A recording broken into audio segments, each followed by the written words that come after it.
तीर्थ तुळसी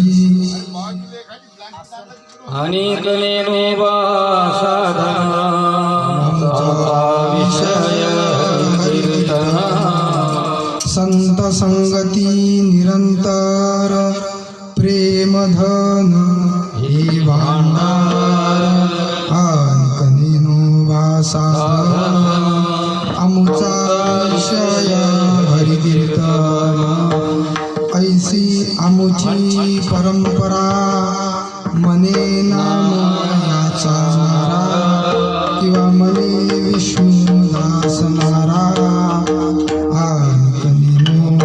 साधन आमुचा विषय हरिकीर्तन महायोग पीठे तटे भीमरथम वरम पुंडरीकाय दतुं मुनीन्द्रैः समागत्य तिष्ठन्तमानन्दकन्दं परब्रह्मलिङ्गं भजे पाण्डुरङ्गं पांडुरंगाकर प्रथम नमः पांडुरंगाकर प्रथम नमः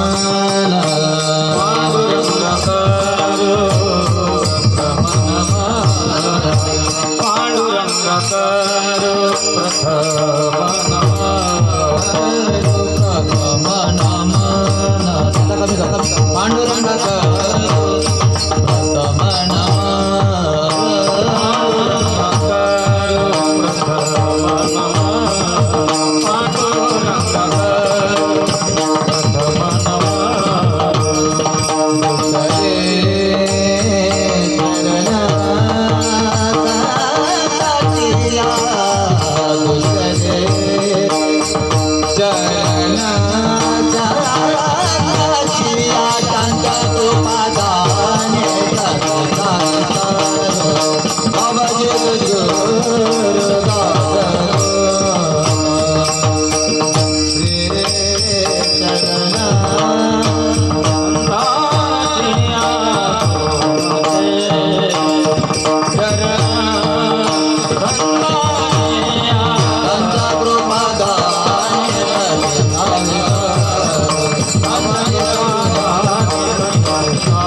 प्रथम दुसरे चरण संतांचिया त्यांच्या कृपादाने कथेचा विस्तार बाबाजी सद्गुरु दास तुका अलंकापुरी रम्य सिंहासनस्थं पदांबोज तेजस्फुरदिक्प्रदेशं विधिन्द्रादिदेवे सदा स्तूयमानं समाधिस्थमूर्तिं भजे ज्ञानदेवम् ओम नमो ज्ञानेश्वराय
करुणा करा दयाळा तुमचा अनुग्रह लादलो पावन झालो चराचरी नमो सद्गुरु तुकया ज्ञानदीपा नमो सद्गुरु सच्चिदानंद रूपा नमो सद्गुरु भक्त कल्याणमूर्ती नमो सद्गुरु भास्करा मस्तक हे पायावरी यावार करी संसांच्या संपाद ज्ञानं च विदाय भक्तिं विलोकितो येन समाधिराजा वैराग्यवन्तं सुविचारयुक्तं नमामि जोगं शिरसा गुरुं लोकाभिरामं रणरङ्गधीरं राजीवनेत्रं रघुवंशनाथं कारुण्यरूपं करुणाकरन्तं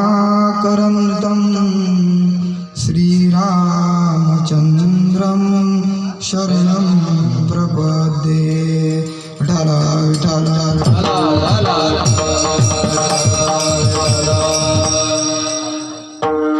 माझ हृदयी सद्गुरु जैने तारिलो हा संसार करू म्हणून विशेष जे अत्यादुर विवेकावरी विश्वविकासित मुद्रा जया सोडी तुझी योग मुद्रा तया नमोजी गणेंद्रा श्री गुरुराया आम्हा व्रत एकादशी देव केशव तीर्थ तुलसी आदिकणेनो बासाधव आमचा विषय हरिकीर्तन प्रस्तुत प्राप्त स्थळी प्राप्त प्रसंगी सेवेकरता निवडलेला अभंग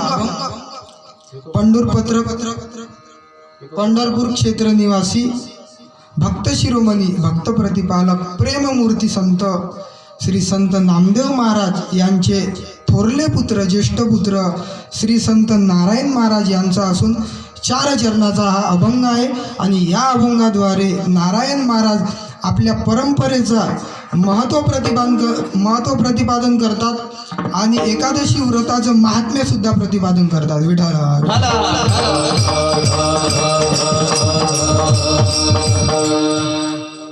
अभंगावर बोलण्यापूर्वी थोडासा पर्याय द्यायचा तो असा की गेल्या अनेक वर्षापासून सुरू असलेला हा अखंड हरिनाम सप्ताह परमपूज्य श्री रामचंद्र बाबा विदेही संत त्यांच्या परंपरेपासून सुरू आलेला हा अखंड हरिनाम सप्ताह आणि त्यानिमित्ताने आयोजित केलेली श्रीमद भागवत कथा गुरुवर्य श्री हरिभक्त परायण गुडवारजी गुरुजी सर्वजण त्यांना गुरुजी म्हणतात आणि आम्ही त्यांना बाबा म्हणतो असे गुडवारजी बाबा यांच्या श्रीमुखातून आपण भागवत कथेचं श्रवण करत आहात आणि हा कथेचा पहिला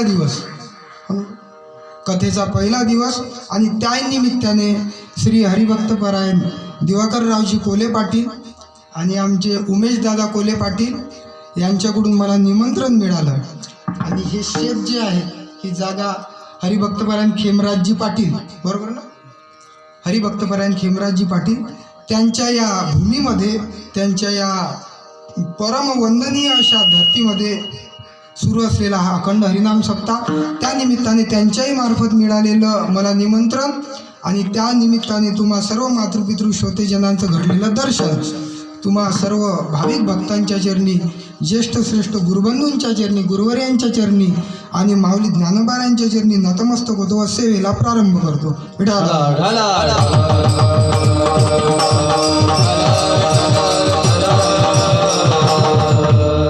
महाव्रत एकादशी आज पापमोचिनी एकादशी आपल्या हिंदू संस्कृतीमध्ये आपल्या महाराष्ट्रामध्ये वारकरी संप्रदायाची फार मोठी दिव्य अशी ही परंपरा आणि हा एकादशी पर्वकाल काही आपली साधनं सांगितलेली आहे काही साधना जीवनामध्ये सांगितलेली आहे. नारायण महाराज या अभंगातून मनुष्य जीवनामध्ये आल्यानंतर काय साधना केली पाहिजे याचं प्रतिपादन करतात.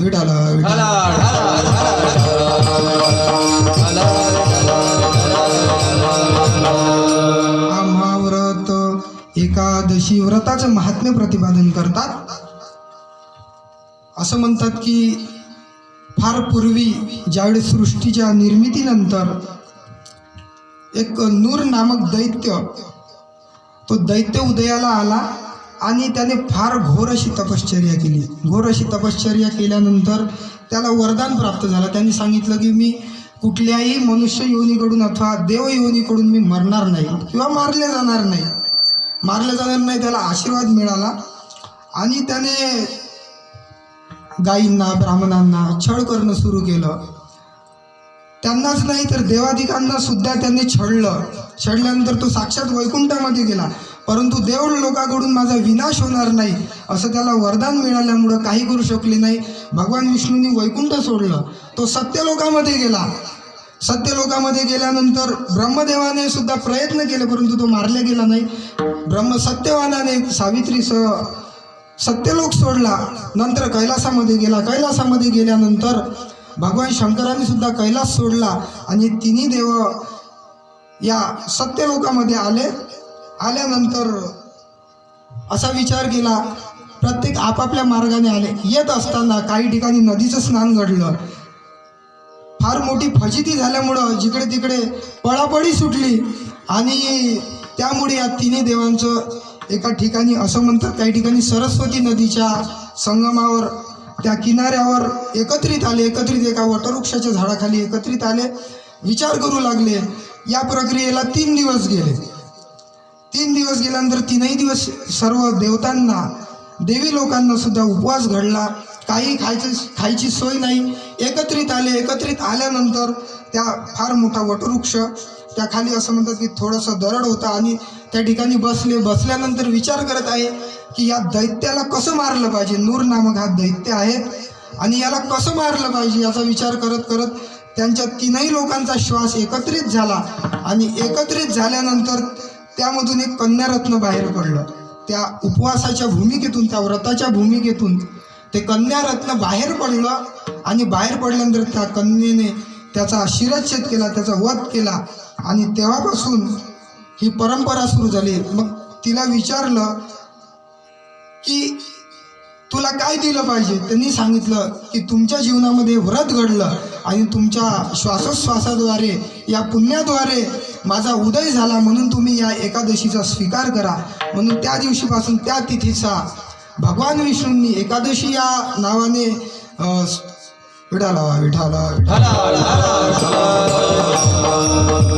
एकादशी या नावाने तिचा स्वीकार केला आणि भगवान शंकरांनी महाशिवरात्री या एकादशी निमित्ताने तिचा स्वीकार केला. तेव्हापासून असं म्हणतात ही परंपरा आली. नंतर रुक्मांगद राजाने एकादशीचं फार मोठं महात्म्य वाढवलं.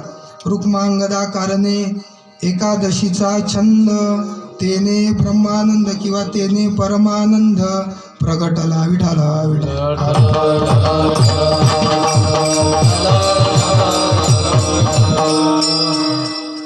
स्वर्गामधून रुक्मांगद राजाच्या बागेचा सुगंध स्वर्गापर्यंत जायचा आणि स्वर्गापर्यंत तो सुगंध गेल्यानंतर तिथले काही देवांगण पूजेसाठी फुलं नेण्यासाठी, इंद्राच्या पूजेसाठी, कमलपराग नेण्यासाठी, अन्य सर्वत्र फुलं नेण्यासाठी त्या बागेमध्ये यायचे. असा इतिहास सांगत असतो. बागेमध्ये आल्यानंतर असं रोज फुलं चोरीला जायचे. अनेकांनी प्रयत्न केला. राजे विचारायचे, रुक्मांगद राजे, की असं का होत आहे की सकाळी भल्या पहाटे कोणीतरी फुलं नेतात, सर्व बागेमधील फुलं सगळे संपूर्ण घेऊन जातात आणि काही शिल्लक ठेवत नाही. शोधण्याचा प्रयत्न केला परंतु आता ते देवतागण आहेत, ते कोणाच्याही हातामध्ये लागत नाही. ते कोणाच्याही हातामध्ये लागायचे नाही. एक दिवशी रात्रीच्या वेळेला त्यांनी तिथे अग्नी प्रज्वलित केला आणि रात्रभर पहारा दिला. परिणाम काय झाला की वरून विमान आलं, पुष्पक हत्ती विमान आलं आणि त्या प्रकाशामुळे त्यांना मात्र जाता आलं नाही वरती. दिवस उजाडला. त्या अग्नीच्या प्रकाशामध्ये फुलं न्यायला वेळ झाला आणि तेवढ्यामध्ये सूर्योदय झाला. मोठ्यांच्या श्रीमुखातून ऐकलेलं आहे. सूर्योदय झाल्यानंतर मात्र त्यांना उडता आलं नाही. त्यांची शक्ती हीन झाली. त्यावेळेस माहिती पडलं. मग त्यांना पकडून आणल्यानंतर ते सांगितलं, बाबा म्हणे आम्ही इंद्राच्या दरबारातील देवतागण आहेत आणि रोज आम्ही तुमच्या बागेमधून फुलं नेत असतो. बरं म्हटले. मग रुक्मांगद राजे फार सात्विक होते, तत्वदृष्टी होते. म्हणे काही हरकत नाही, मग आज कसे काय तुम्ही आम्हाला सापडले रोज नेता? ती म्हणे परिणाम असा झाला की आम्हाला प्रकाश दिसला आणि प्रकाश दिसल्यामुळं आम्हाला जाता आलं नाही किंवा फुलं तोडायला उशीर झाला, तेवढ्यामध्ये सूर्योदय झाला. आता मात्र आम्ही स्वर्गाला जाऊ शकणार नाही. मग आता त्याला उपाय काय? त्याला उपाय काय करायचा? मग उपाय त्यांनी सांगितलं, जर म्हटले तुमच्या राज्यामध्ये कोणी जर दशमीचं आणि एकादशीचं व्रत जर केलं असेल, त्याने जर त्याचं पुण्य आम्हाला समर्पित केलं तर मात्र आम्ही त्या पुण्याच्या बळावर स्वर्गाला जाऊ शकेल. म्हणजे आमच्या इथं ते एकादशी करणारे या पृथ्वीवर कोणी नाही. बघा म्हटले, दवंडी दिली. दवंडी दिल्यानंतर किंवा कोणीतरी उपाशी असेल किंवा काही असेल, कोणीतरी व्रत केलं असेल. आता व्रत करण्याचं तर काही निमित्त नव्हतंच, निमित्त असण्याचं काही कारणच नव्हतं. त्यांनी सांगितलं म्हणजे नाही बा, दवंडी दिली. परंतु आता एका घरी झगडा झाला होता, पती पत्नीचा झगडा झाला होता आणि त्यांनी त्या काही निमित्ताने किंवा कुठल्या रागास्तव स्वयंपाक नाही केला. दोघंही पती पत्नी उपाशी राहिले दशमीला, एकादशीला आणि द्वादशीला. आता भोजन करणार तेवढे ती दवंडी कानावर पडली. मग राजापर्यंत निरोप गेला की बा, उपवास तर नाही, व्रत तर नाही घडलं, परंतु असं एक दाम्पत्य आहे आपल्या नगरामध्ये की त्या दाम्पत्यानं काही कारणास्तव अन्नग्रहण नाही केलं, भोजन नाही केलं, तर त्यांचं पुण्य चालेल का? त्यांनी सांगितलं देवतांनी की बाबा हो चालेल, आम्हाला त्यांचं पुण्य. त्यांना बोलवण्यात आलं. त्यांनी ते पुण्य समर्पित केलं, संकल्प सोडला आणि ते पुष्पक विमान, हत्ती विमान भरधाव असं निघून गेलं. आणि तेव्हा मात्र मग लक्षात आलं तर यांच्या पुण्याईनं ते विमान वरती गेल्यामुळं यांना फार मोठा आनंद झाला. नगरामधून मिरवणूक निघाली हत्तीवर. त्यावेळेस आता पती पत्नीमध्ये झालेला संवाद आहे. ती पत्नी म्हणते, बघा बरं, माझ्यामुळं आतापर्यंत तुम्ही मला सदैव बोलत आले, मारत आले, पण बघा म्हटले माझ्यामुळं तुम्हाला किती मान मिळाला. तुमची मिरवणूक आज निघाली, माझी सुद्धा मिरवणूक निघाली. त्यावेळेस तो हुशारच होता. तो म्हणे, बघ बरं म्हणे, मी तुला मारलं नसतं तर तुझी एवढी तुझा एवढा सत्कार झाला असता का म्हणे, तुझी एवढी मिरवणूक निघाली असती का म्हणे. म्हणे नाही, पण कुठल्याही निमित्ताने का होईना एकादशी व्रताचं महात्म्य घडलं आणि तेव्हापासून रुक्मांगद राजाने फार मोठा या व्रताचा संकल्प केला आणि संपूर्ण नगरामध्ये याचं यथा राजा तथा प्रजा येथ वडील जे जे करीती तया नामे धर्म ठेविती येर अनुष्ठिती किंवा येर अनुष्ठिती सामान्य सकळ विठ्ठल विठ्ठल.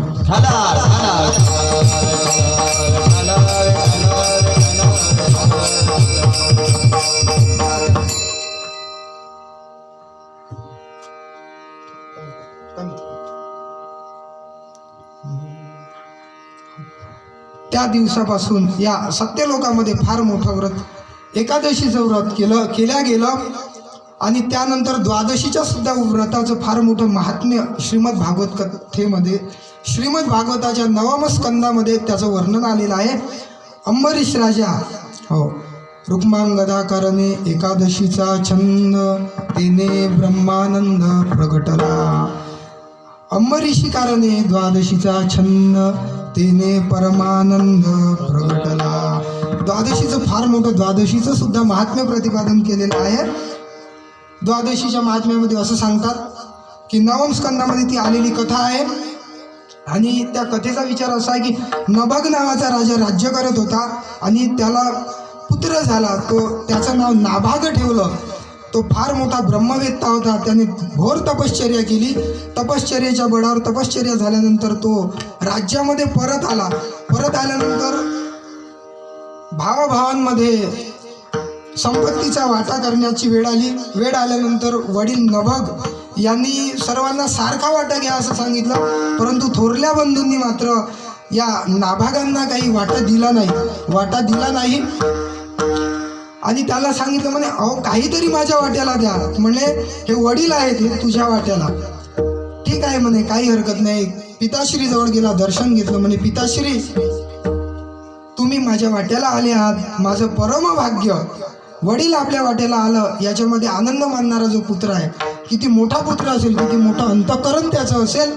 वडिलांनी सांगितलं की बाबा तू फार मोठा होशील, तुला राज्य मिळेल. त्यांनी सांगितलं की अंगिरस गोत्राचे ब्राह्मण, वडिलांनी सांगितलं अंगिरस गोत्राचे ब्राह्मण या वेळेला यज्ञ करीत आहे स्वर्गामध्ये प्रवेश करण्याकरता, परंतु दर 6व्या दिवशी त्यांना मात्र ब्रह्मसूत्र आठवत नाही, मंत्र आठवत नाही.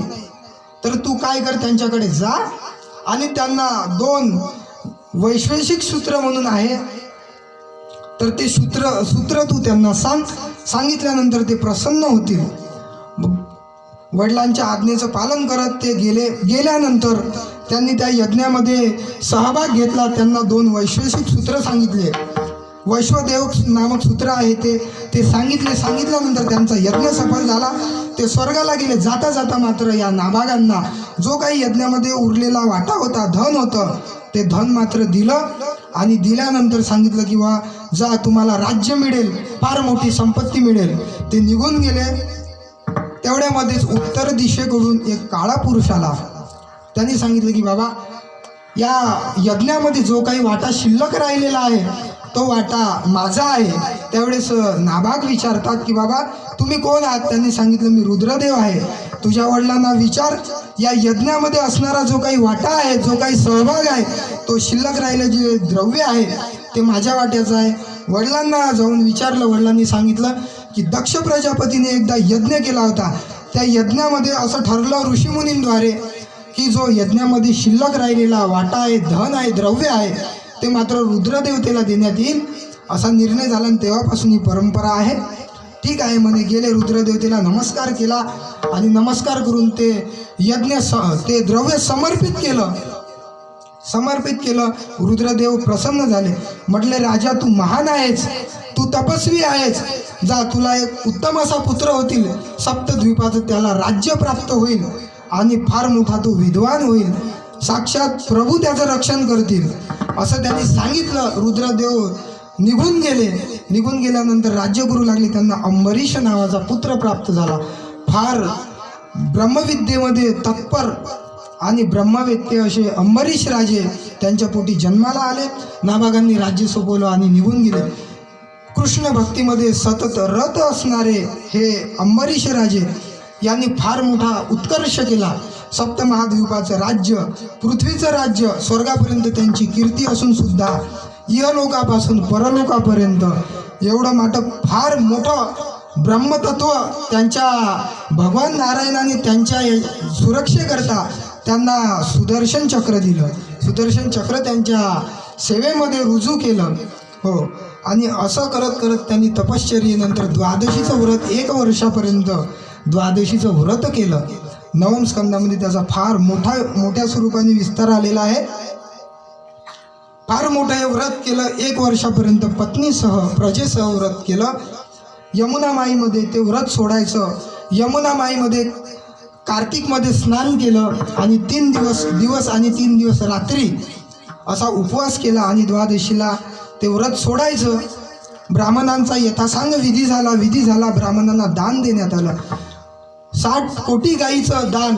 त्या गाईच्या शिंगांना सुवर्ण लावलेलं होतं, खुरांना चांदी लावलेली होती, अंगावर भरजरीत असं वस्त्र टाकलेल्या अशा 60 कोटी गाई ब्राह्मणांना दान दिल्या आणि त्यांच्या आज्ञेने ते व्रत सोडायचं ठरलं. त्या दिवशी व्रत सोडायच्या दिवशी दुर्वास महर्षी आले. अतिथी देवो भव ही आपली फार मोठी संस्कृती आहे. अतिथी देवो भव, त्यांचा सत्कार केला. सांगितलं म्हणे महर्षी, आपण आमच्याकडे आलात, द्वादशीच्या दिवशी आलात, पारणं सोडून जावं. निमंत्रण स्वीकार केलं. दुर्वासांनी निमंत्रण स्वीकार केलं. परंतु सांगितलं मी स्नान करून येणार. स्नानविधी करायला गेले परंतु उशीर झाला, विसरले आणि इकडे अर्धी घटकाती द्वादशीची वेळ येऊन राहिली.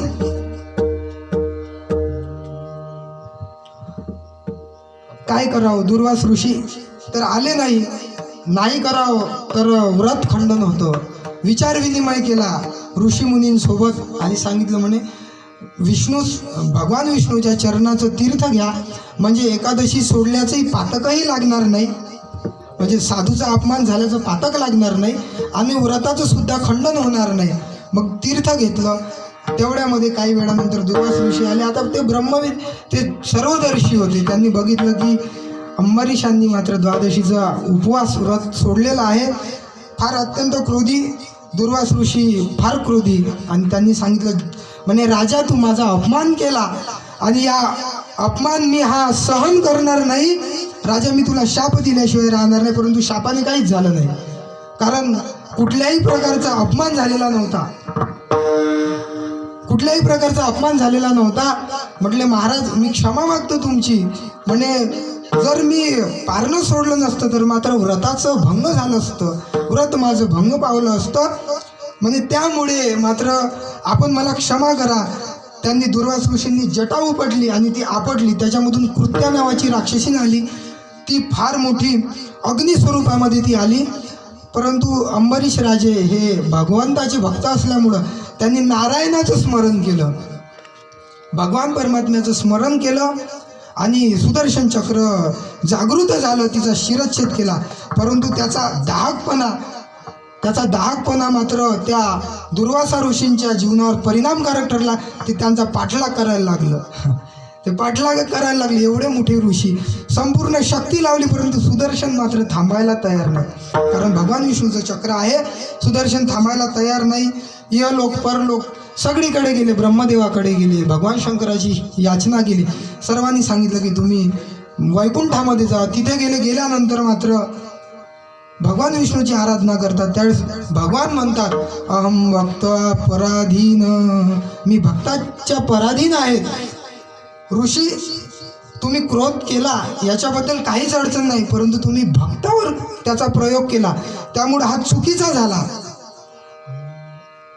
विठाला विठाला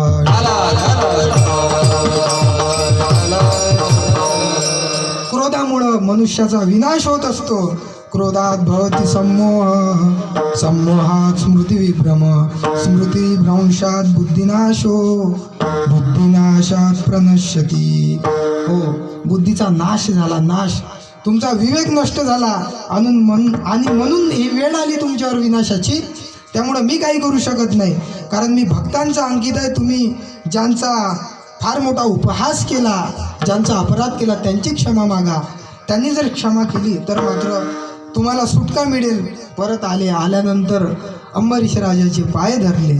म्हटले राजन तुम्ही फार मोठे आहात, फार मोठे आहात, माझी चुकी झाली.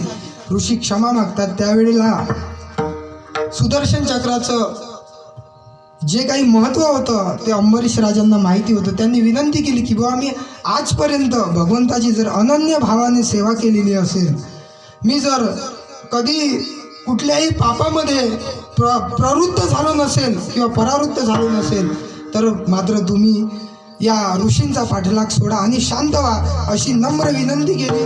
विनंती केल्यानंतर सुदर्शन चक्र शांत झालं.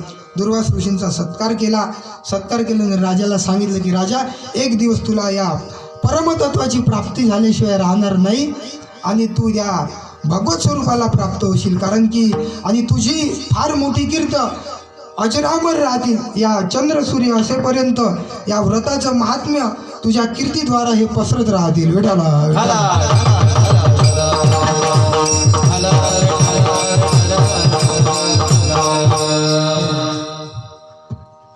भक्तांचं फार मोठं महात्म्य आहे.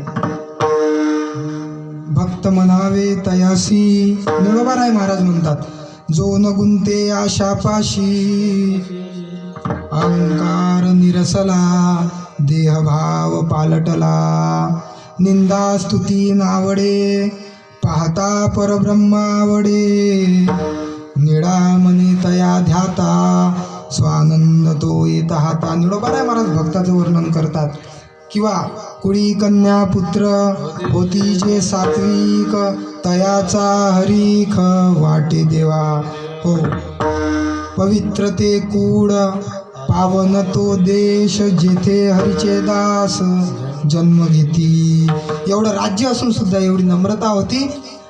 त्या निमित्ताने महाराज सांगतात किंवा आम्हाव्रत एकादशी देव केशव तीर्थ तुळसी, रुक्मांगदा कारणे एकादशीचा छंद, तेने परमानंद प्रगटला. अंब ऋषी कारणे द्वादशीचा छंद, तेने परमानंद प्रगटला. ही अशी फार मोठी दिव्य परंपरा आमच्या जीवनामध्ये चालत आली आणि या परंपरेचाच आम्ही जीवनभर उत्कर्ष करत आलो. या प्रभूच्या चरणावर आमची परंपरा ही समर्पित झाली, हेच महाराज अभंगाच्या प्रथम चरणात सांगतात. अमाव्रत एकादशी,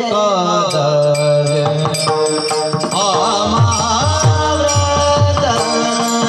एकादशी, अमाव्रत एकादशी, अमाव्रत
आमच्या जीवनामध्ये एकादशीच्या व्रताचं फार मोठं महात्म्य या परंपरेने आम्हाला मिळालं, असं महाराज अभंगाच्या प्रथम चरणाद्वारे सांगतात. आम्हा व्रत एकादशी, आम्हा व्रत एकादशी. आमचं आराध्य काय असेल, आमचं आराध्य कोणी असेल तर देव केशव तीर्थ तुळसी, द्वारकाधीशाचे अवतार असणारे आमचे भगवान पंढरीश पांडुरंग परमात्मा हे आमचं आराध्य आहे. देव केशव तीर्थ तुळसी. आमचं आराध्य कसं आहे, राजस सुकुमार मदनाचा रवी शशी कळा लोपली, कस्तुरी मळवट चंदनाची. राजस सुकुमार मदनाचा पुतळा, रवी शशी कडा लोपलिया, किंवा सुंदर ते ध्यान उभे विटेवरी करकटावरी ठेवून या. हो विठाला विठाला.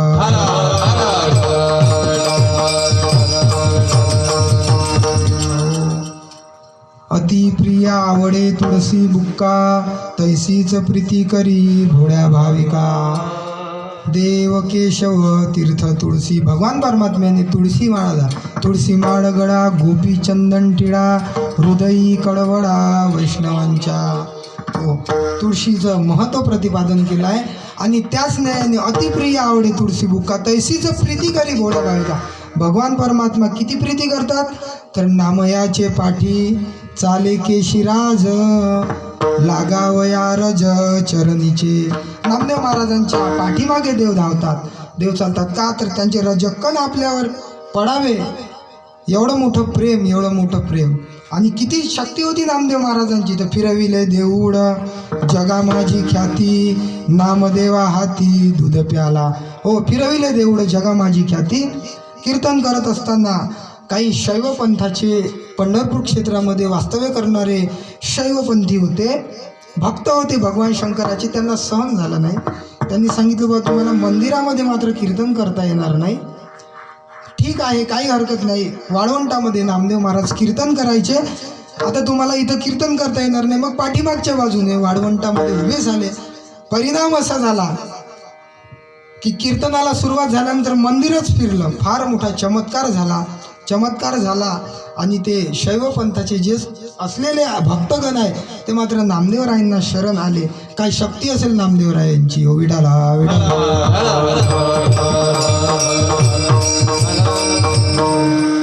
फिरविले देऊळ जगा माझी ख्याती, नामदेवा हाती दूध प्याला. कशामुळं?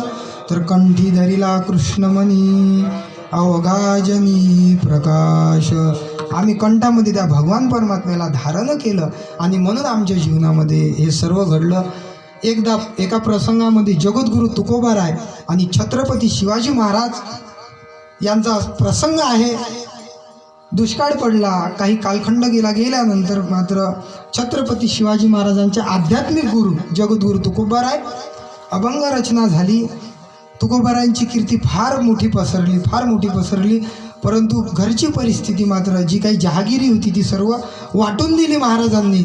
अंग झाकण्यापुरतं वस्त्र आणि पोट भरण्यापुरतं अन्न, एवढं सोडून काही शिल्लक ठेवलं नाही. परिस्थिती शिवाजी महाराजांच्या कानावर गेल्यानंतर गुरूंची अशी अवस्था पाहून महाराजांचं हृदय कळवळलं. छत्रपती शिवाजी महाराजांनी नजराणा पाठवला. तुकोबाराय त्या प्रसंगाचं वर्णन करतात. दिवट्या छत्री घोडे हे तो बऱ्या धन पडे. म्हटले महाराज तुमचं हे धन आमच्या उपयोगाचं नाही. मग महाराज आल्यानंतर विनंती केली. म्हटले महाराज सोने आणि माती आम्हा समान हे चित्ती. आमच्या चित्तामध्ये सोने आणि माती याचा काही फरक नाही, माती समानी आहे. तुमचे हे रवित धन ते मज मृत्तिके समान. ते हे मृत्तिके समान आहे, माती समान आहे. म्हटले तुम्हाला काय गुरुदक्षिणा, काहीतरी घ्या. म्हटले महाराज विनंती केली. त्यावेळेस तुकोबाराय म्हणतात राजे आम्हाला एकच द्या, गुरु कसा असावा आणि शिष्य कसा असावा. तुकोबाराय सांगतात राजे कंठी मिरवा तुळशी, व्रत करा एकादशी, आम्ही तेने सुखी मना विठ्ठल विठ्ठल मुखी. तुम्ही विठ्ठल विठ्ठल नामाचा गजर मुखातून करा, तुळशी माळ घाला, एकादशीचं व्रत करा. हो विठाला विठाला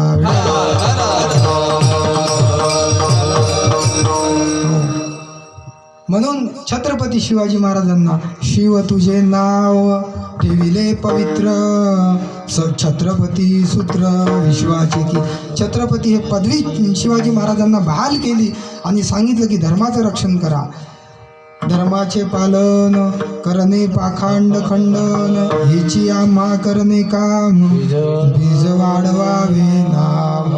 हे नामरूपी बीज वाढवणं आमचं काम आहे, याचं रक्षण करणं मात्र तुमचं काम आहे. हरिहरा भेद नाही नका करू वाद, एक एकाचे हृदयी गोडी साखरेच्या ठाई.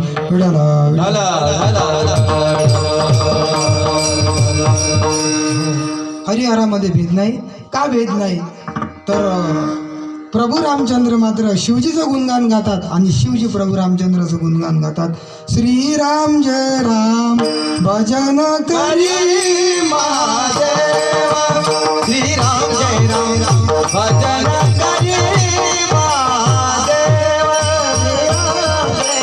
भजन करी महादेव, भजन करी महादेव, भजन करी महादेव, श्रीराम जय राम भजन करी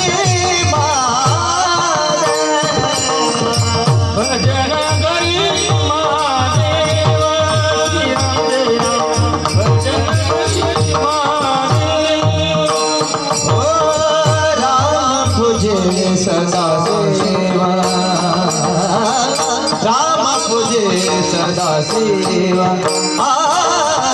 भजन करी महादेव, श्रीराम जय राम भजन करी महादेव, भजन करी महादेव, भजन करी महादेव, श्रीराम जय राम महादेव, भजन करी महादेव.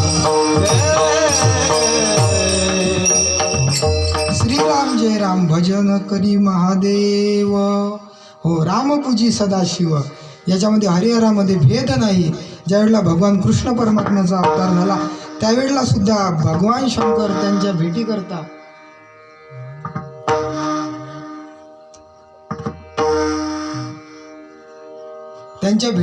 आले.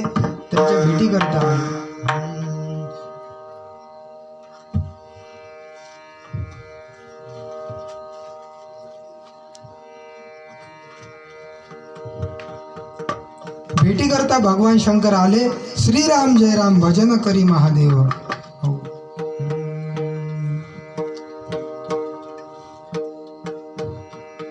एका गावामध्ये एक कुटुंब राहत होतं.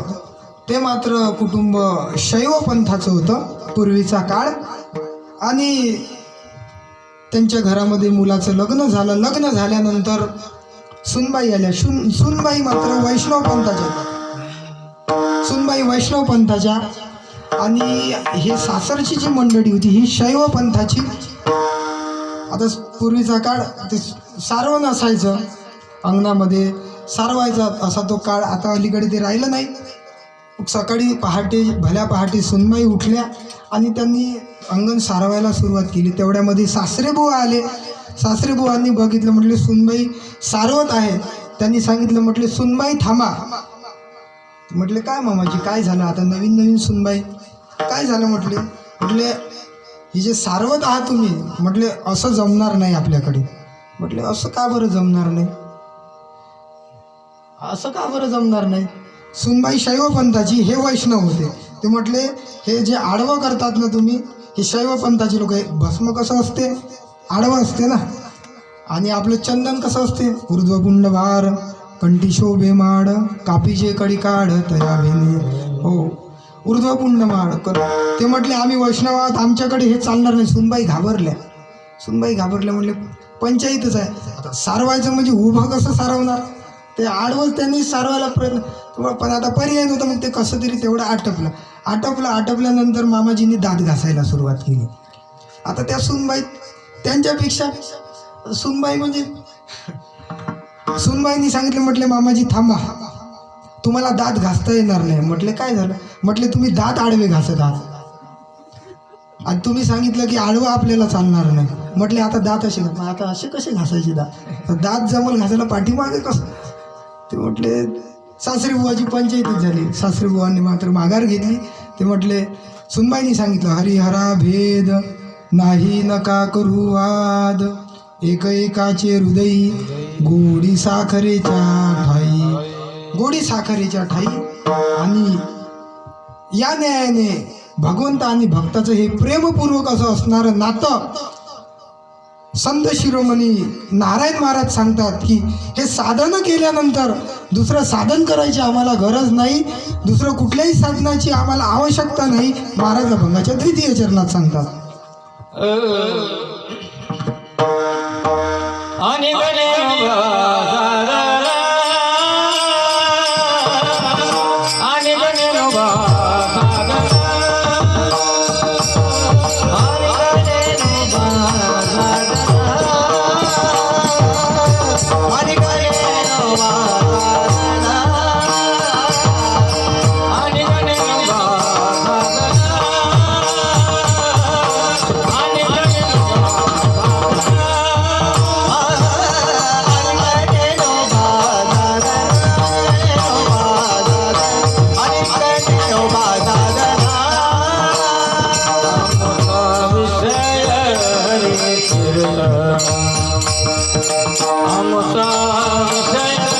हरी कृष्ण हरी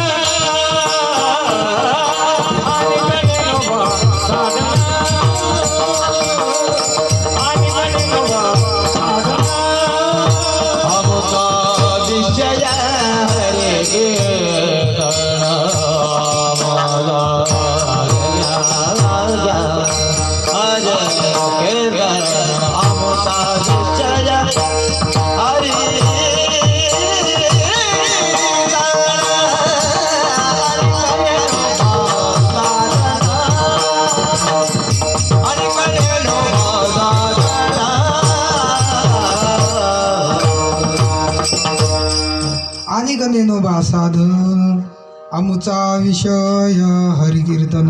दुसरं साधन करायची आमच्या जीवनामध्ये गरज नाही. समचरण दृष्टी विटेवरी साजिरी तेथे माझे हरी वृत्ती राहो. आणि कनलगे माईक पदार्थ तेथे माझे अर्थ नको देवा.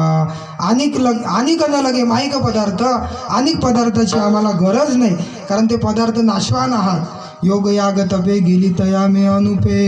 योगाची जर वाट पाहिली तर फार मोठी कठीण वाट आहे. हो, म्हणून ते साधनसुद्धा सुलभ नाही. योगाची वाटा जे निघाले गा सुबटा तया दुःखाचा चिवाटा. भागाला ज्ञान बराय वर्णन करतात की योग हे सामान्य मनुष्याचं काम नाही. हो, मग भक्तिपंथा बहु सोपा आहे. तुका म्हणे साधन सुलभ गोमटे परी उपतिष्ठे पूर्व पुण्य. तुकोबाराय महाराज सांगतात की हे सुलभ आहे आणि गोमट आहे. म्हणून आणि नेनोबा साधन आमचा विषय हरिकीर्तन. आमचा विषय हरिकीर्तन हे फार मोठं साधन आमच्या जीवनामध्ये. तुळशी माळ गडा गोपी चंदन टिळा हृदयी गडवडा वैष्णवांचा किंवा विष्णुमय जग वैष्णवांचा धर्म भेदाभेद भ्रम अमंगळ. भेदाभेद भ्रम अमंगळ आमचा हा धर्म आहे, आमचं हे साधन आहे. तुळशी माळेमध्ये 108 मणी आहेत. काय कारण असलं पाहिजे 108च संख्या असण्याचं? तर त्याचं कारण असं सांगतात की 4 वेद 6 शास्त्र 18 पुराण, 4 वेद 6 शास्त्र 18 पुराण 14 विद्या 64 कला श्रुती आणि स्मृती असे एकूण संख्या मिळून 108 होतात. आणि ती सर्व संख्या मिळून एकत्रित केल्यानंतर ती संख्या 108 भरली आणि भगवान परमात्म्याने ती माला धारण केली. म्हणून माळेमध्ये 108 मणी असतात. विडाला या तुळशीमध्ये, पवित्र तुळशीमध्ये एक मणी म्हणजे एक वेद आहे, एक श्रुती आहे, एक स्मृती आहे, हो, एक पुराण वसलेलं आहे. या पाठीमागचा असा गूढ इतिहास आहे. म्हणून माळेमध्ये 108 मणी आहे. तुकोबाराय महाराज सांगतात, हो, मुखी नाम हाती मोक्ष ऐसी साक्ष बहुतांची साक्ष आहे. मुखी नाम हाती मोक्ष कंठी मिरवा तुळशी व्रत करा एकादशी. हो, त्या न्यायाने कंठी धरिला कृष्णमणी. तुका म्हणे चाखुनी सांगे मज अनुभव आहे अंगे. मग आमच्या जीवनामधला तो अनुभव आहे, ती अनुभूती आहे की हे व्रत केल्यानंतर दुसरं साधन करायची गरज नाही, दुसरं साधन करायची गरज नाही. विठाला भगवान परमात्म्याचं. मग महाराज कुठलं साधन आहे प्रमुखत्वानं? तर कलियुगामध्ये कीर्तन हे प्रमुख साधन सांगितलेलं आहे. गुणसंकीर्तन, नामसंकीर्तन आणि स्वरूप संकीर्तन. नामसंकीर्तन साधन पैसोपे. कीर्तन का बरं करायचं? भगवान परमात्म्याचं. दुसरी भक्ती आहे श्रवणम कीर्तनम विष्णुस्मरणम. भागवतामध्ये, श्रीमद भागवतामध्ये 9 प्रकारची भक्ती सांगितलेली आहे. त्या दुसरं जे भक्तीचं साधन आहे हे सांगितलेलं आहे. कलियुगा माझी करावे कीर्तन तेने नारायण देईल भेटी. 3 गोष्टीसाठी कीर्तन करायचं. 1 जन्मजन्मांतराचं पाप जळण्याकरता, 2 कलियुगामध्ये ज्ञानाचा दीप लावण्याकरता, आणि 3 भगवान परमात्म्याच्या भेटी करता. असं 3 प्रकाराने भगवान परमात्म्याचं कीर्तन करायचं. नामसंकीर्तन साधन पैसोपे जळतील पापे जन्मांतरीची. पहिलं साधन जन्मजन्मांतराचं पाप जळण्याकरता. दुसरं साधन ज्ञानाचा दीप लावण्याकरता. नाचू कीर्तनाचे रंगी ज्ञानदीप लावू जगी. हो, नाचू कीर्तनाचे रंगी जगामध्ये ज्ञानाचा दीप लावण्याकरता. आणि तिसरं कलियुगा माझी करावे कीर्तन तेने नारायण देईल भेटी. हो, तेने नारायण देईल भेटी. 3 गोष्टीसाठी कीर्तन करायचं. जन्मजन्मांतराचं पाप जळण्याकरता कीर्तन करायचं. परंतु हे एवढं सोपं आहे का? नाही. तुकोबाराय महाराज म्हणतात, जन्मोजन्मी आम्ही बहु पुण्य केले तेव्हा या विठ्ठले कृपा केली. हो, जन्मोजन्मी आम्ही बहु पुण्य केली तेव्हा या विठ्ठले कृपा केली, तेव्हा या पांडुरंगाने कृपा केली. म्हणून हे साधन, म्हणून हे कीर्तन. मग परिणाम काय झाला तर माझी मज झाली अनावर वाचा, छंद या नामाचा घेतला असे, या नामाचा छंद घेतला आम्ही, माझी वाचाही अनावर झाली, ही परमात्म्याची मात्र कृपा झाली.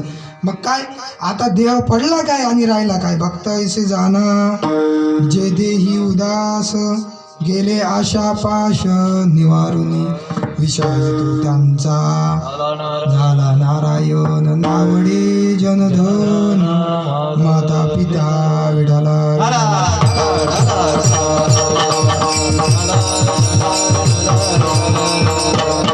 भक्त ऐसे जाना जे देही उदास, गेले आशा पाश निवारण. उदाहरण द्यायचं झालं तर मीराबाईच्या जीवनामधला प्रसंग आहे. मेवाड क्षेत्रामध्ये वास्तव्य करत असताना मीराबाईंना कृष्ण परमात्म्याचा साक्षात्कार झाला आणि मीराबाई भजन गायच्या भजन गायच्या मीराबाई. परंतु ते पटलं नाही ना, त्या काळच्या लोकांना ते पटलं नाही. लोग कहे मीराबाई रे बावरी, बाप कहे कुल नाशी रे. लोग कहे मीराबाई रे बावरी, बाप कहे कुल नाशी रे. लोक म्हणतात मीरा बावरी झाली, मीरा पागल झाली. वडील म्हणतात की बाप कहे कुल नाशी रे, पग घुंगरू बांध मीरा ना, पग घुंगरू बांध मेरा नाच रे, पग घुंगरू बांध मेरा नाच रे, घुंगरू बांध मेरा नाच, पग घुंगरू बांध मेरा नाच, पग घुंगरू बांध मेरा नाच रे, पग घुंगरू बांध मेरा नाच रे,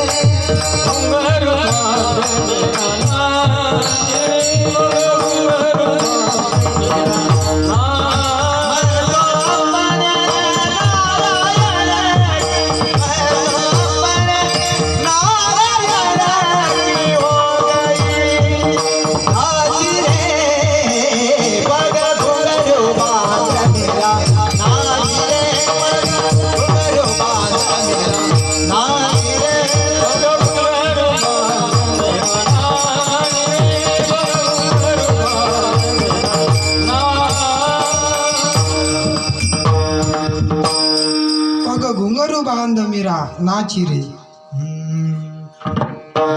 मीराबाई म्हणते आता मला या संसाराची काळजी राहिली नाही. वृंदावनामध्ये आल्यानंतर भगवंताचा पुन्हा एकदा साक्षात्कार झाला.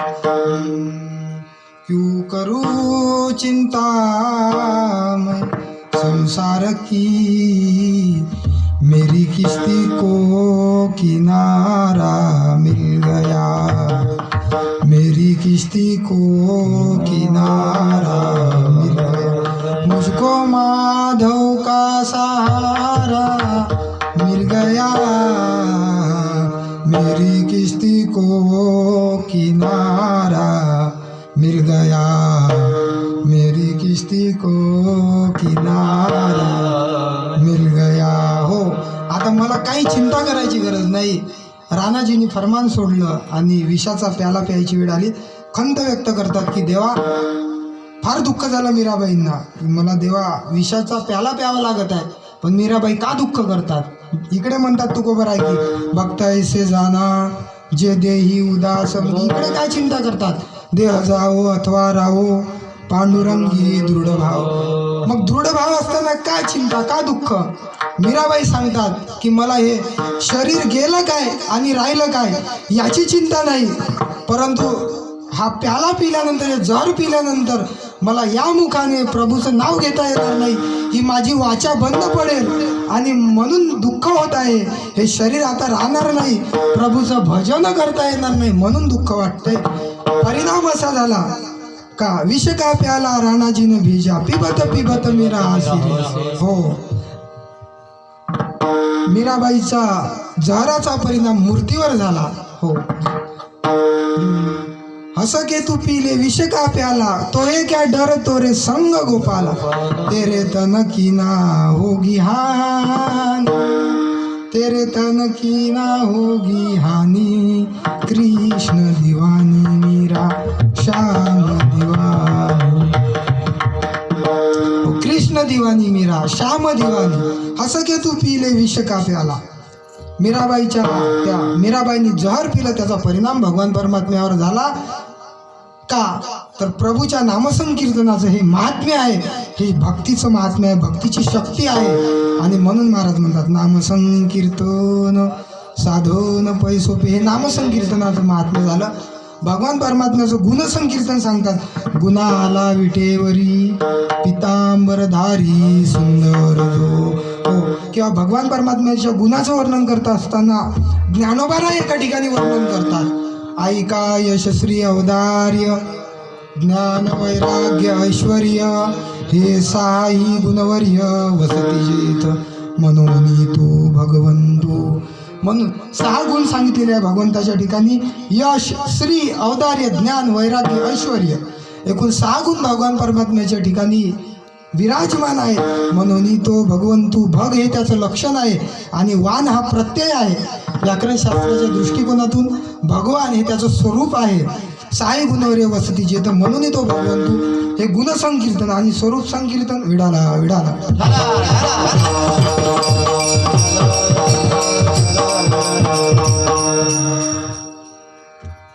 तर भगवान परमात्म्याच्या स्वरूपाचं वर्णन करणं अवघड आहे. तुझ सगुण मनो की निरगुण, तुझ सगुण मनो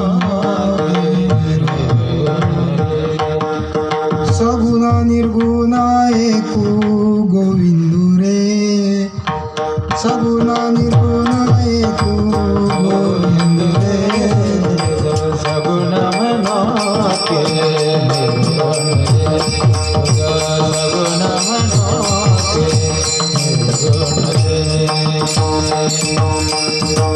तुझं सगुण मनो की निरगुण रे, सगुण निर्गुण एकू गोविंदू रे, तुझं सगुण मनो की निरगुण रे, तुझं सगुण मनो की निरगुण. सांगता येत नाही. एकदा कबीरदासजी महाराज वाटेने जात होते. वाटेने जात असताना कबीरदासजी महाराज विचारत चालले. आता कबीरदासजी महाराजांना भगवान परमात्म्याचा साक्षात्कारच झाला होता. त्यांच्या समकालीन असणारे दादू पिंजारी हे सुद्धा हे सगुण साक्षात्कारी आणि हे निर्गुण निराकारी असा त्याचा आशय केला. एक दिवस निघाल्यानंतर कबीरदासजी महाराज म्हणतात, कोई कहियो रे प्रभु आवन की, प्रभु आवन की मन भावन की, प्रभु आवन की मन भावन की, कोई कहियो रे प्रभु आवन की, कोई कहियो रे प्रभु आवन की. कबीरदासजी महाराज निघाले. निघता विचारतात, कोई कहियो रे प्रभु आवन की. कोणीतरी मला सांगा, आवन की मन भावन की, आवन की मन भावन की, कोई कहियो रे प्रभु आवन की, कोई कहियो रे प्रभु आवन की. कोणीतरी मला सांगा की प्रभू भेटला. दादू पिंजर यांनी कानावर आवाज आला. दादू पिंजर यांच्या शब्द पडल्यानंतर विचारतात, बाहेर निघाले कुठेतून एवढे मोठे कबीरदासजी महाराज आणि तुम्हाला मात्र साक्षात्कार झाला नाही अजून. त्यावेळेस दादू पिंजारी म्हणतात, इधर उधर क्या ढूंढ रहे. अहो कबीरदासजी महाराज इकडे तिकडे काय बघतात. दादू चुरावत पाव. दादू पिंजारी प्रत्यक्ष मी देवाचे हातपाय दाबतो. इधर उधर क्या ढूंढ रहे दादू चुरावत पाव. त्यावेळेस कबीरदासजी महाराज म्हणतात, कबीरदासजी महाराजांनी उत्तर दिलं, अरे दादू भडवा क्या चुराए उसको हात न पाव. अरे म्हणतील का तू काय हातपाय दाबतो, त्याला हात नाही पाय नाही, रंग नाही रूप नाही, नाही वर्ण छाया, निराकार निर्गुण तू ही रघुराया. तो निराकार आहे, निर्गुण आहे आणि तो असा असणारा परमात्मा तू काय का हातपाय दाबतो रे म्हणे. त्यावेळेस मात्र दादू पिंजारे त्यांचा अहंकार होता, अहंकार गेला तुका म्हणे देव झाला, अहंकार गेला, शरण आले का हे भगवान परमात्म्याच्या सगुण आणि निर्गुण रूपाचं प्रत्यक्ष दर्शन आहे. तुझं सगुण म्हणो की निर्गुण रे, भगवान परमात्म्याचं निर्गुण रूपाचं दर्शन आहे. आणि हे कशामुळं तर त्या परमात्म्याच्या नामसंकीर्तनामुळं आमच्या जीवनामध्ये प्राप्त झालं. महाराज म्हणतात, महाराजांना विचारलं, महाराज तुमची ही अवस्था कशामुळे झाली? तर महाराज म्हणतात की ही संत महात्म्याच्या संगतीमुळे माझ्या जीवनामध्ये ही अवस्था प्राप्त झाली. अभंगाच्या तृतीय चरणात संत संगती निरंतर, संत संगती निरंतर,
संत संगती निरंतर प्रेमधन हे भांडार. संत संगती, सतसंगामुळे आमच्या जीवनामध्ये ही अवस्था आहे. दोन प्रकारचे संघ आहेत, एक सतसंग आणि दुसरा कुसंग. नको दुर्जनाचा संग क्षणोक्षणा चित्तभंग. दुर्जनाचा संग नको देवा, सतसंग. दोन मार्गाने संग सांगितलेला आहे. हो, साधूची संगती महत्त्वाची आहे, सतसंग तो घडावा. तो सतसंग महत्त्वाचा आहे जीवनामध्ये. एका दृष्टीने जर विचार केला तर समाजाचा विचार केला तर जास्त जर संख्या बघितली तर मात्र असं म्हणतात की दुर्योधनाच्या संगतीने किती मोठी सेना होती, परंतु इकडे पांडवाच्या संगतीने मात्र फार कमी लोक. हो, कारण की हा मार्ग इतकाही सोपा नाही, इतकाही सोपा नाही. ज्ञानोबा म्हणतात, माझी या सत्यवादाचे तप वाचा केली बहुत कल्प. आम्ही कल्पच्या कल्प सत्यवादाचं तप केलं, तेव्हा कुठं मात्र ही अवस्था आमच्या जीवनामध्ये प्राप्त झाली, हा संघ आमच्या जीवनामध्ये प्राप्त झाला. शबरी मातेचं उदाहरण देतात, साधूच्या संगतीने मनुष्याच्या जीवनाचं कसं कल्याण होतं त्या मार्गाने गेल्यानंतर. हो, ज्ञानोबा राय म्हणतात, मार्गाधारे वर्तावे विश्व हे मोहरे लावावे, अलौकिक नोहावे लोकांप्रती. विश्व हे मोहरे लावावे, मार्गाधारे वर्तावे माऊली म्हणतात मार्गाधारी वर्तावे. शबरी मातेला कळलं की बा आपल्यामुळे हजार जीवांची बली जात आहे. प्रथा होती की मुलींचं लग्न जमल्यानंतर मात्र देवीला या लोकांचा 1000 बकऱ्यांचा बली द्यायचा. आणि ते माहिती झालं, दया आली, दयाभाव, साधूची वृत्ती अंतकरणामध्ये, आणि रात्रीच निघून गेल्या. त्या सर्वांना घेऊन मात्र मोकळं सोडून दिलं आणि निघून गेल्या. मातंग ऋषीची सेवा केली. गुरु काय निष्ठा असते गुरुची, गुरूंची निष्ठा, एवढा अटळ विश्वास. रात्री सेवा करायच्या, झाडून ठेवायच्या. मातंग ऋषींनी विचारलं, म्हटले तू कोण आहे? म्हटले सांगितलं मी शबरी आहे. अशी अशी घटना माझ्या जीवनामध्ये घडली. त्यावेळेस आशीर्वाद दिला की एक दिवस शबरी या जगाचा मालक तुझ्या दारावर आल्याशिवाय राहणार नाही. सांगितलं की महाराज फार मोठी कृपा झाली, गुरूंवर फार मोठा अटूट विश्वास, अढळ विश्वास गुरुचा. मातंग ऋषी वैकुंठवासी झाले, निर्याण झालं त्यांचं. आणि रोज मात्र ऋषीच्या शब्दावर किती दिवस सेवा करावी? रोज झाडावं, रोज बोरं चाखावी, रोज फुलं टाकावी. किती दिवस करता करता करता करता आयुष्याचं शेवटचं वर्ष आलं. किती मोठी तपश्चर्या जीवनामध्ये, तपश्चर्या जीवनामध्ये. जब मेरे राम जी का आंगन होगा, शबरी की कुटियों का पावन होगा. आएंगे रघुराई तो आसन पे बिठाऊंगी, मीठे मीठे बेर अपने साथ साथ लक्ष्मण जी का दर्शन होगा. शबरी की कुटियों का पावन होगा, जब मेरे राम जी का आगमन होगा. शबरी की कुटियों का पावन हो. प्रभू आल्यानंतर माझी कुटिया पावन होतील. पण कधी येणार प्रभू? हो, तू दयालु दीन हो, तू दानी हो भिकारी, तू दयालु दीन हो. तो हे मोहे नाते अनेको, जो चाहिए वो मानी, जो त्यो तुलसी कृपा, जो त्यो तुलसी कृपा. हरि चरण शरण तो मोरो, तू दयालु दीन हो, तू दानी हो भिकारी, तू दयालु दीन हो. शबरी माता विनंती करते. तुलसीदासजी महाराज त्याचं या दोह्याद्वारे वर्णन करतात त्या प्रसंगाचं. प्रभू रामचंद्र आले, मग काय, शबरी की कुटियों का पावन होगा. आल्यानंतर स्वागत झालं, बोरं दिले चाखायला. काय द्यावं प्रभूला? स्वागत केलं, काय देणार? परंतु पुण्याईच्या बळावर प्रभूला, विश्वाच्या मालकाला यावं लागलं. इथं एक प्रसंग असा आहे की लखनजी बोरं खात नाही. काही ठिकाणी असा भाव सांगतात, सामान्य दृष्टिकोनातून भाव सांगतात की लखनजीला ते उष्टे बोरं मात्र आवडले नाही. परंतु त्या पाठीमागं असा भाव नाही. त्याचं एक मूळ रहस्य असं आहे का खाल्ली नाही. तर हा जो रावणाचा थोरला पुत्र आहे मेघनाथ, इंद्रजित, ज्याने इंद्राला सुद्धा जिंकलं, त्याला असं वरदान होतं की तुझा जर वध व्हायची वेळ आली तर अशा पुरुषाच्या हातून तुझा वध होतील की जो 14 वर्षापर्यंत उपाशी राहील. जर त्याने अन्नाचा एक कणही जरी खाल्ला तरी मात्र तो तुझा वध करू शकणार नाही. हे फार मोठं मूळ कारण आहे. आणि म्हणून लखनजी महाराज विचार करतात की जर मी आज बोरं खाल्ले तर मात्र याचा वध होणार नाही. शेषाचे अवतार आहे आणि म्हणून ते बोरं टाकून देतात. त्याचा अपमान करत नाही. विडाला विडाला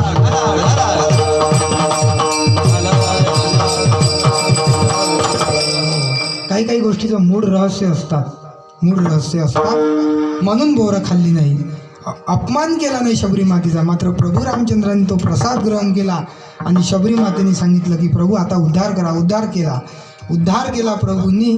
कशामुळं? तर संत संगतीमुळं. हे सांगायचं होतं, संत संगतीमुळं. दुसरं आहे गंधमादन नावाचं एक वानर प्रभू रामचंद्रांच्या बरोबर युद्धामध्ये होतं आणि युद्धामध्ये असताना ते काय झालं, कुंभकर्णाच्या हातामध्ये ते लागलं. दिगंबर महाराज त्याच्या शरीरामधून चंदनाचा सुगंध येत होता. इथं माणसाच्या शरीरामधून साधा माणुसकीचा सुगंध येत नाही, परंतु त्याच्या शरीरामधून मात्र चंदनाचा सुगंध येत होता. त्याने ते पकडलं, असं उचललं कुंभकर्ण. आता तो कुंभकर्ण बलाढ्य शक्तीचा, त्याला सुगंध गेला. ते म्हटले वानर फारच सुगंधित आहे. ते म्हणे हे बघ म्हणे तुझं नाव काय, त्यांनी सांगितलं. म्हणे माझं नाव गंधमादन. गंधमादन तुझं नाव. अरे म्हणे असं कर, तुझ्या सुगंधाची मला गरज आहे म्हणे, फारच गोड माणूस आहे म्हणे. तू स्तुती केली. कोण कोणाची स्तुती करत आहे? प्रभूच्या भक्ताची स्तुती करत आहे. कोण? रावणाचा भाऊ. रावणाचा भाऊ विसर पडला त्याला. हो, सामान्य गोष्ट नाही, सामान्य नाही. गंधमादन म्हणतो ठीक आहे, काही हरकत नाही, मी तुला सोडून देईल, फक्त माझी एक अट आहे. म्हणे काय अट आहे सांग. गंधमादन विचारतो बोल तुला काय बोलायचं आहे. हो, तर त्यावेळेस म्हणतो असं कर गंधमादना, तू प्रभू रामचंद्रांना सोडून दे आणि आमच्या टोळीमध्ये सामील हो. ते म्हणे जमणार नाही. म्हणजे जमणार नाही तर मी तुला मारल्याशिवाय सोडणार नाही. म्हणजे काही हरकत नाही, तू मारू शकते. बरं असं कर म्हटले, एकदा तरी रावणाचा म्हण. ते म्हटले मी एकदा काय, तू 1000 वेळा जरी मला मारलं तरी मी 1000 वेळा मेलो किंवा 1000 वेळा जन्म घेऊन तुझ्या हाती सापडलो तरी सुद्धा मी कधीही रावणाचा म्हणणार नाही, कधीही मी रावणाचा म्हणणार नाही आणि कधीच मी तुझ्याशी शरण येणार नाही, तुला शरण येणार नाही, तू मार म्हटले. त्यावेळेस पुन्हा विनंती करतो एकदा. म्हटले एकदा हात जोडून विनंती आहे ना गंधमादना, एकदा तरी. बरं असं म्हणून म्हटले काही हरकत नाही, नको म्हणू मी रावणाचा आहे, पण एवढं तर म्हण का मी रामाचा नाही. म्हटलेले का कुंभकर्णा, तू कितीही प्रयत्न जरी केले, अरे तू काय आणि ब्रह्मदेव जरी आला म्हटले, साक्षात प्रलयकाल जरी आला तरी सुद्धा म्हटले हा गंधमादन प्रभू रामचंद्राचाच म्हणून मरेल. विडाला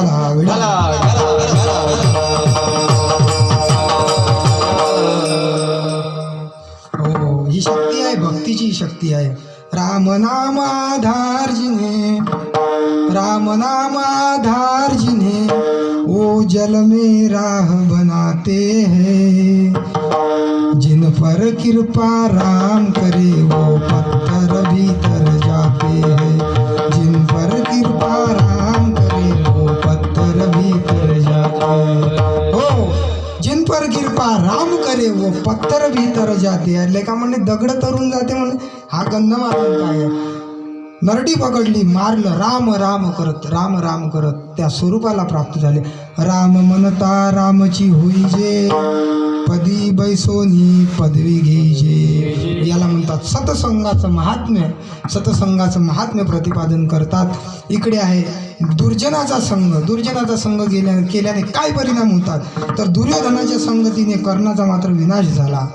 हो, कर्णाचाच विनाश नाही झाला तर एवढे मोठे भीष्माचार्य, त्यांना सुद्धा शरपंजरी पडावं लागलं. भीष्माचार्य एकदा विचारतात शरपंजरी पडल्यानंतर की देवा, माझ्या जीवनामध्ये ही अवस्था काय प्राप्त झाली, का म्हणून प्राप्त झाली. तर भगवंत सांगतात की तुम्ही मीठ खाल्लं, अधर्माचं सहाय्य केलं, म्हणून ही अवस्था प्राप्त झाली, म्हणून ही अवस्था. त्यावेळेला एकदा विनंती करतात. देव म्हणतात भीष्माचार्य काय तुमची अपेक्षा आहे. हो, इतना तो करना स्वामी, जब प्राण तन से निकले, गोविंद नाम ले, मेरे प्राण तन से निकले, इतना तो करना स्वामी. देवा एवढंच करा की तुमचं नाव घेऊन मात्र माझे प्राण निघाले पाहिजे आणि माझं त्या स्वरूपाला मी प्राप्त झालो पाहिजे. ते त्या मातृत्व स्वरूपाला मी प्राप्त झालो पाहिजे. मातेच्या हृदयामध्ये त्यांना प्रवेश मिळाला आणि भीष्माचार्यांचा मात्र उद्धार झाला. पण कशामुळं? अगोदर मात्र दुःख सहन करावं लागलं. तर कर्णासारख्या ज्ञानोबा भीष्माचार्यांचं आणि कर्णाचं वर्णन करतात. हा भीष्म गंगानंदनू, जो प्रताप तेजस्वी भानू, रिपुगज पंचाननू, कर्णवीरू. सामान्य नव्हते दोन्ही व्यक्ती, परंतु अधर्माचा साथ दिल्यामुळं, हो अधर्माचा साथ दिल्यामुळं जावं लागलं. परंतु गोविंद नाम लेकर इतना तो करना स्वामी. भक्तीच्या जोरावर गेले परंतु कर्णाचा मात्र विनाश झाला. कशामुळे तर नको दुर्जनाचा संग क्षणोक्षणा चित्तभंग. हो, संत संगती निरंतर आमच्या जीवनामध्ये. म्हणून महाराज म्हणतात संत संगती निरंतर प्रेम धन हे भांडार. आमच्या जीवनामध्ये काय कशाचं भांडार आहे तर प्रेमाचं धन. धनाचे दोन प्रकार सांगतात. एक सामान्य लोकांची धनाची व्याख्या आहे, सामान्य लोकांची धनाची वेगळीच व्याख्या आहे. हो, वाढावे संतान गृहीवावे धनदान, गृहीवावे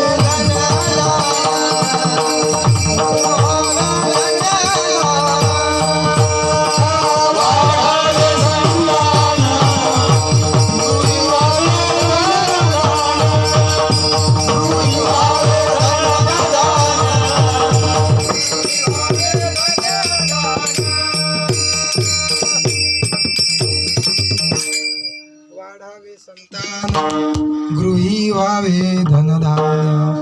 हे सामान्य जीवाची व्याख्या आहे. परंतु संत महात्म्यांची कशी व्याख्या आहे महाराज एका ठिकाणी सांगतात. आम्हा घरी धन शब्दांचीच रत्ने, शब्दांचीच शस्त्रे यत्न करू, शब्दची आमुच्या जीवाचे जीवन, शब्द वाटू जन धन लोका.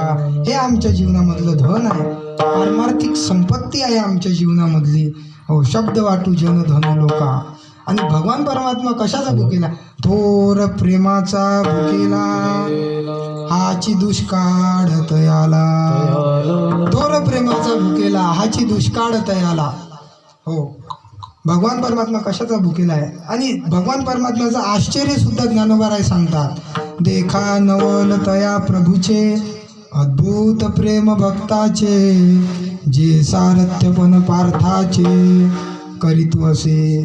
जगाचा मालक सारथ्य पण करतात, अर्जुनाच्या रथाचा सारथी होतात. हो, अर्जुनाचे रथी होय हा सारथी, बक्षिपोहे प्रीती सुदामाचे. किती प्रेम होतं, किती प्रेम होतं. हो, प्रेमाविन भजोन नाकाविन मोती, अर्थाविन पोथी वाचून काय. जर प्रेम नसेल तर या जीवनात उपयोग नाही. पूर्वीचा काळ होता. एका घरी मुलीचं नवीन लग्न झालं, मुलगी सासरी गेली. खूप काळ लोटला परंतु जावई काही आले नाही. आल्यानं एक दिवस मात्र जावई आले. पूर्वीचा काळ होता, चुलीवरच मात्र जेवण शिजायचं, सर्वसामान्य तो काळ. परंतु फार मोठा सत्कार, जावयाचा मान. हो, जावयाचा मान सासरवाडीमध्ये आजही असतात, नाही असं नाही, पूर्वीपासून चालत आलेला हा. परंतु सासूबाईंचं जावयावर फार मोठं नितांत प्रेम, नितांत प्रेम. जावई आले, 4-5 लोक जावयांच्या सोबत होते. ते जावई बसले. म्हटलं तर जावयाला जावयांचा यथोचित सत्कार झाला, सत्कार झाला. आणि या जावयाचा आवडता पाहुणचार बासुंदी. ठरलं की बा पाहुणचार करायचा. पाहुण्याच्या समोरच बसले, मोठी खिडकी होती. ते घर, पूर्वीच्या काळी ते घर असायचं, मातीचं घर असायचं. बसल्यानंतर संध्याकाळची वेळ आहे, जावई समोरच बसले. सासूबाईंचं जावयावर खूप प्रेम. सासूबाईंनी बासुंदी बनवायला सुरुवात केली, बासुंदी बनवायला सुरुवात केली. आता नेमकी सासूबाईंना एक सवय होती, तंबाखू खाण्याची सवय होती. सासूबाईंना तंबाखू खाण्याची सवय होती. आणि त्यांनी तंबाखू घोटला बासुंदी घोटता घोटताच. आणि हा प्रकार जावयाने बघितला. जावई निर्व्यसनी होते. प्रकार बघितला, जावयाच्या मनात मात्र विकल्प आला. जावई म्हटले जरा. आता नेमकं सासूबाईंना काय झालं होतं, तर तंबाखू खाता खाता जावयाचं लक्ष गेलं की सासूबाईंना सर्दी झाली आहे. आणि ती सर्दी नुसती झाली नव्हती, तर ती सर्दी पिकली होती. ती पिकली होती सर्दी. आणि सासूबाई बसल्या, बासुंदी घोटत बसल्या. आता नेमकं तो धूर नाकामध्ये गेला. नाकामध्ये धूर गेल्यामुळं आता तोंडही बंद ना नाकही बंद. तोंडात तंबाखू, नाकामध्ये पिकलेली सर्दी होती. पिकलेली सर्दी होती. जोऱ्यात शिंकर आली, जोऱ्यात सासूबाई शिंकरल्या झाड दिशी. आणि तो सर्व रसायन तंबाखा सहित बासुंडीत गेलं. हा प्रकार जावयाने बघितला. जावयाने हा प्रकार बघितला. जावई म्हटल्या जीव गेला तरी चालते, बासुंडी नाही काहीशी. झालं, पंगत बसली वाढायला सुरुवात केली. सर्वजण बासुंदी खात. जावई काही बासुंदी खात नाही. म्हटले सासूबाई ज्याच्या करता केलं, सासूबाईंना कुठं समाधान. म्हणजे जावई थोडी तरी घ्या, जावई काही घ्यायलाच तयार नाही. काय करावं काय नाही, काय झालं. अहो म्हटले आमची मुलगी सुंदर नाही का. म्हटले तुमची मुलगी सुंदर आहे याच्यात काही संशय नाही. म्हणजे तुम्हाला हुंडा पाहिजे का, पैसे पाहिजे का. म्हटले सासूबाई काहीही लागत नाही आम्हाला, पण म्हटले मी आज बासुंदी खाणार नाही. अहो तुम्हाला काही शुगर झाली आहे का. म्हटले नाही मी खाणारच नाही. आता म्हणे इथे गुह्यतमम शास्त्र सासूबाई, हे तुम्हाला काय सांगावं, हे फार गूढ रहस्य आहे. बोलताही नाही आहे, बोलताही येत नाही, सांगताही येत नाही, काय करावं. फजिती झाली. ते म्हटले सासूबाई आग्रह करायला लागल्या. सासूबाई म्हटले जावई माझा हात मोडता का. जावई म्हटले मनामध्ये सासूबाई हात काय तुमचं मुंडकच मोडायचा विचार आहे म्हणे, मला तुमचं मुंडकच मोडावं अशी इच्छा होत आहे. म्हटले काय करावं काय नाही. सासूबाई म्हटले तुमचा हात काही जरी मोडलं तरी चालेल, परंतु मी बासुंदी खाणार नाही. का खाणार नाही.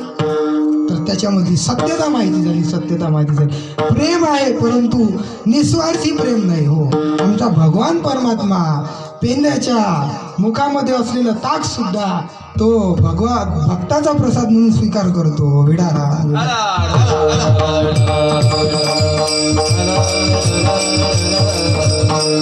हो हो आम्हा घरी धन शब्दांची रत्ने.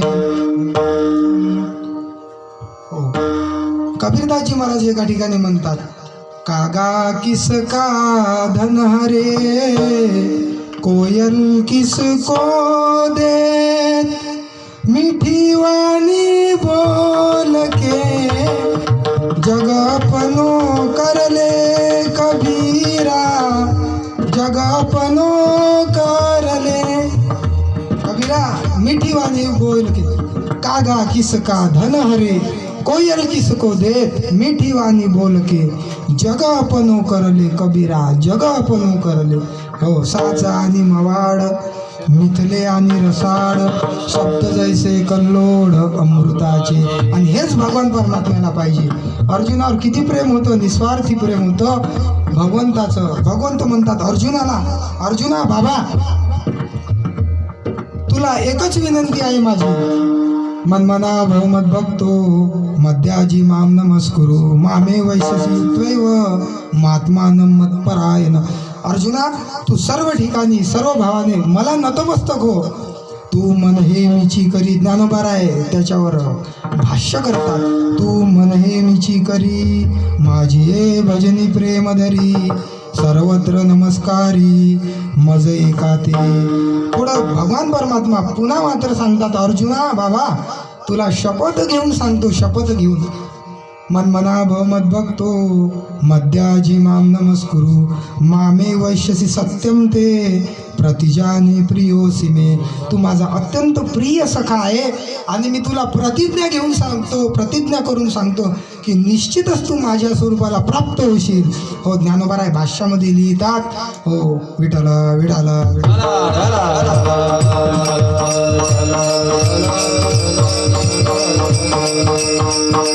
या लागी शरणागता शरण्य मीची एकू. मीच एक असं आहे की मला अनन्य भावाने शरण आल्यानंतर माझ्या स्वरूपाला प्राप्त होशील. फक्त माझी एक अट आहे. कशी अट आहे. येते वेळेस मात्र सर्व धर्मभाव माझ्या ठिकाणी अर्पण कर. सर्व धर्मान् परित्यज्य मामेकं शरणं व्रज, अहं त्वा सर्व पापेभ्यो मोक्षयिष्यामि मा शुचः. तू सर्व धर्मभाव माझ्या ठिकाणी अर्पण कर आणि मला अनन्य भावाने शरण ये.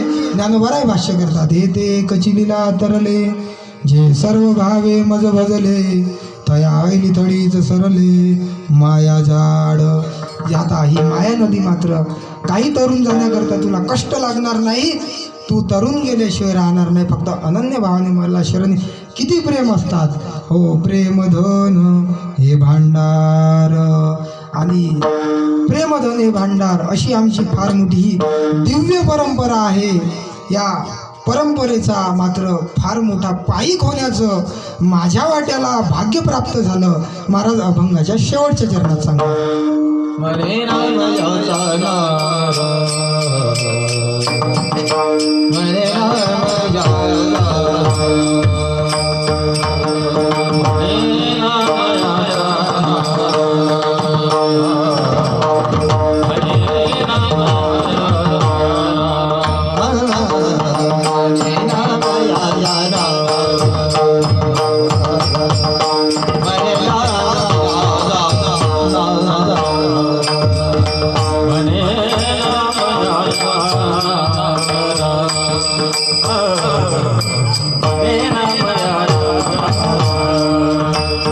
ऐसे आचे परारा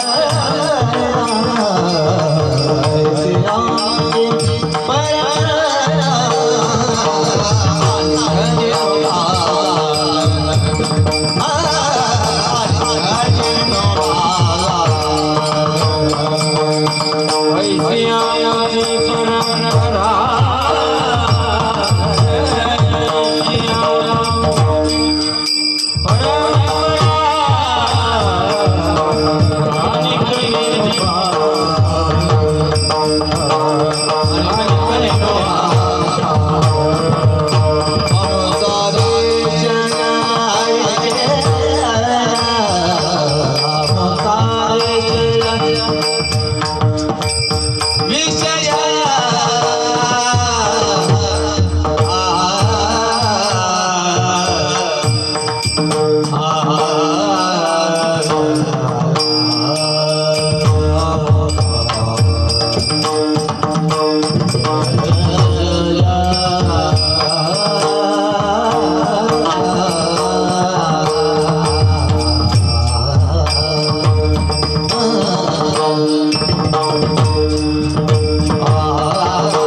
नामाचा नारा